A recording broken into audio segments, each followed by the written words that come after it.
Cover me, I'm going for my rifle. Your hand was hit? Your butt was hit? Where's your hands?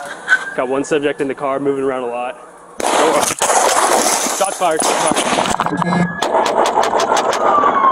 On March 4th, 2024, after midnight, 911 calls from a Sonoma County nightclub reported a man armed with both a handgun and a rifle.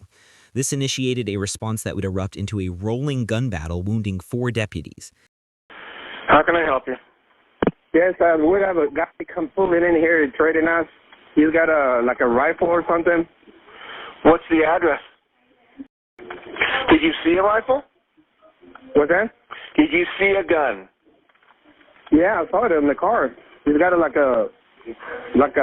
like a rifle. I don't know what that is. I don't know about guns, but I mean, is it a long gun? Is it a handgun? What is it? It's a long gun. And it's sitting on a seat? It's like a rifle, yeah. He had it on his lap, and he wanted to talk to one of the officers that's working here because he said that he took him out, and then he started telling me that he's going to shoot me and him. Deputy Nogueir is the first to locate the suspect's vehicle. As he follows, the suspect, 53-year-old Jose Cervantes, makes a U-turn and pulls into a parking lot. Deputy Nogueir exits his patrol car to take a defensive position. At that moment, Cervantes exits his own vehicle and immediately opens fire with an AK-47 assault rifle. Deputy Nogueir's patrol car is struck by multiple rounds as the shootout begins.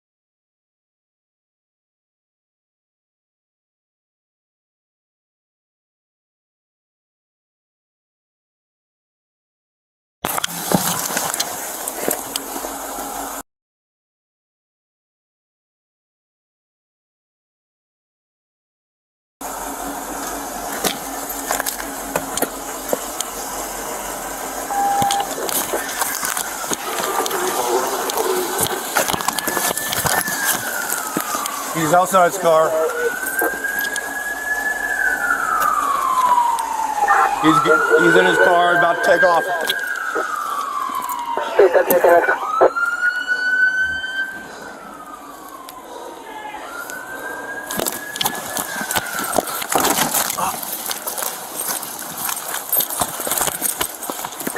One subject in the car moving around a lot.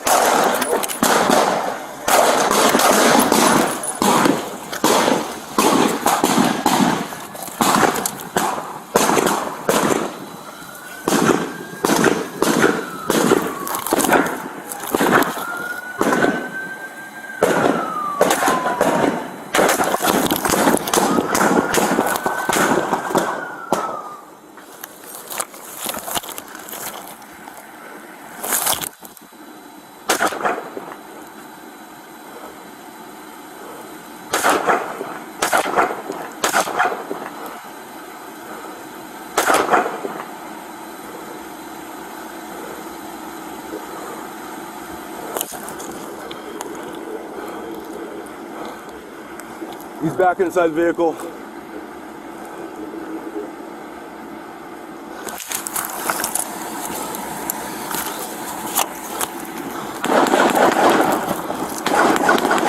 Taking off. Westbound Todd.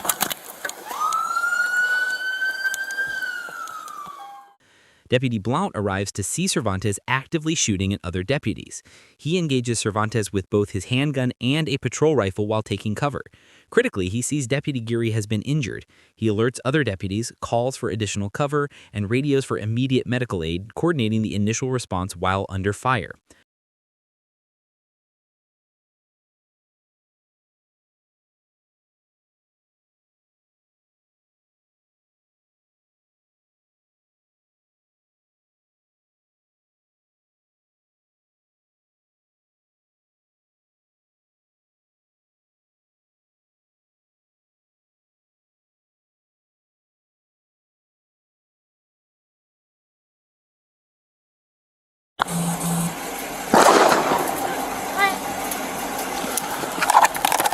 Cover me, I'm going for my rifle. Are you hit? Julia's hit. Get a car up here now. Get a car up here now. Block her.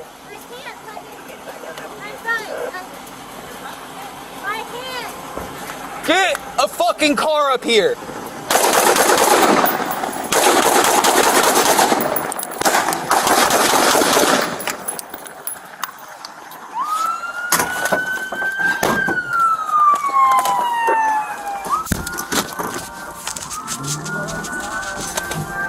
Deputy Yebra's patrol car is hit by gunfire the moment she arrives. She exits, communicates with the injured Deputy Geary, and returns fire as Cervantes drives his vehicle toward her. Oh shit!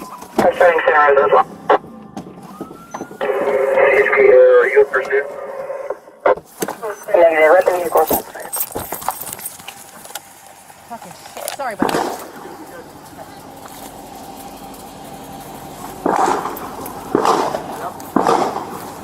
Who's hit? Is Cody hit? What's that? I don't fucking know. Who's been hit? Your hand was hit? Your butt was hit? Your hand? Okay.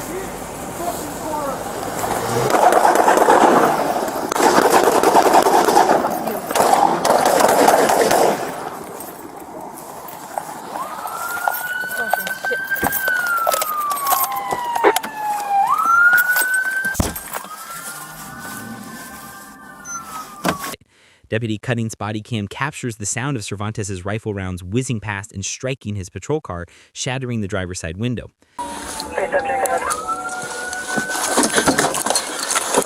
Where's your hands?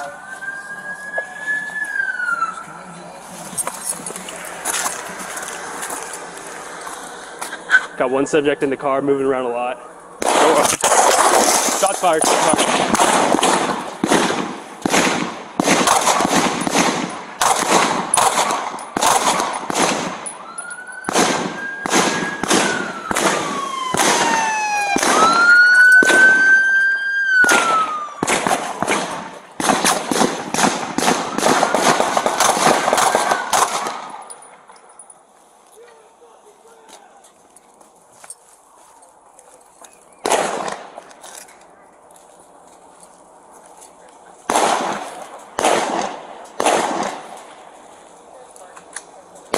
Who's shooting? Julia's hit. Get a car up here now. Get a car up here now. Block her.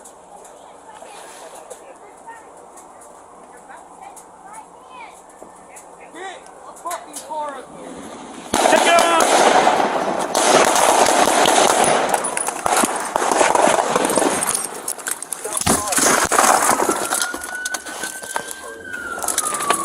After firing multiple times, Cervantes gets back in his vehicle and flees west on Todd Road. He briefly stops near the original scene where patrons are still present.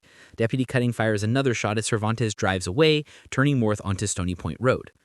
The chase ends when Deputy D'Elia attempts to deploy spike strips. Cervantes swerves and rams Deputy D'Elia's patrol car head-on at high speed. Deputy Dia fires his service weapon just before Cervantes' vehicle collides with his patrol car. The camera stops at the moment of impact. Subsequent footage from other deputies shows Deputy D'Elia pinned beneath his own vehicle as a result of the crash.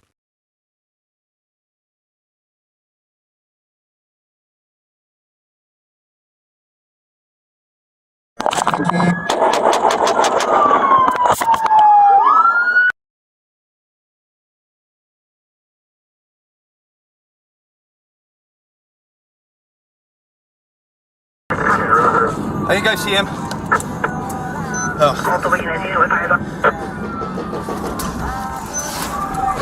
Oh! Fuck! Oh!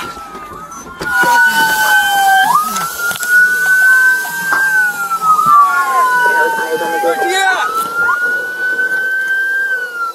I can't see him. Where's he at?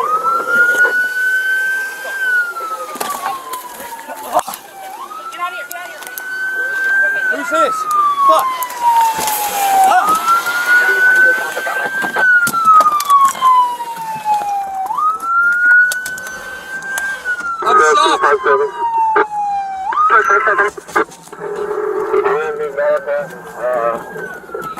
I'm stuck. Fuck. Get him out. Code 3 medical, code 3 medical. Where's he at? I don't know, this is a deputy, we need help. Okay.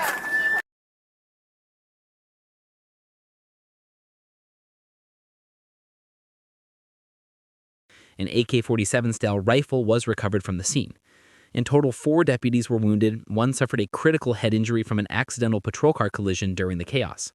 The official cause of death for Cervantes was later determined to be a combination of blunt force trauma from the head-on collision and multiple gunshot wounds. The Santa Rosa Police Department and the Sonoma County DA's office are leading the independent investigation.